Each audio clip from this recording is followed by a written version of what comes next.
ষষ্ঠ থেকে দশম শ্রেণীর পড়াশোনাগুলো ভবিষ্যতের ভিত্তি হিসেবে কাজ করে। তুমি যখন কোনো চাকরির পরীক্ষা দিবা, বিশ্ববিদ্যালয়ের পরীক্ষা দিবা, ওই ষষ্ঠ থেকে দশম শ্রেণীর পড়াশোনাগুলো তোমার ভিত্তি হিসেবে কাজ করবে। হ্যালো সুপ্রিয় ষষ্ঠ থেকে দশম শ্রেণীর শিক্ষার্থীরা, আশা করছি তোমরা অনেক ভালো আছো। আলহামদুলিল্লাহ, আমিও ভালো আছি। তবে নতুন শিক্ষাবর্ষ 2025 শুরু হয়ে গিয়েছে।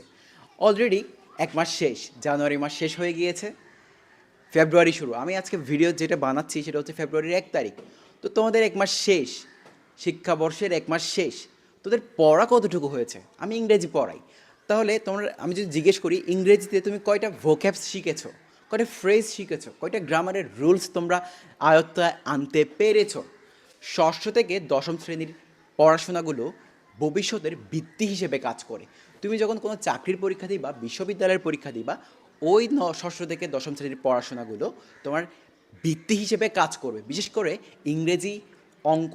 তাই তোমার একাডেমিক সাবজেক্টের ভিত্তি মজবুত করার জন্য ইফতেখারুল ইসলাম আছি তোমাদের সাথে। তোমরা কি আছো? আগামী 5 ফেব্রুয়ারি থেকে শুরু হচ্ছে তোমাদের ফ্রি যাচাই ক্লাস। ফ্রি যাচাই ক্লাস করে তুমি সিদ্ধান্ত নিতে পারো ভর্তি হবে কি হবে না। সবার জন্য শুভকামনা রইল। ভর্তির জন্য যোগাযোগ করো নিচে দেওয়া নাম্বারে। ধন্যবাদ সবাইকে, সবার জন্য শুভকামনা রইল। আসসালামু আলাইকুম।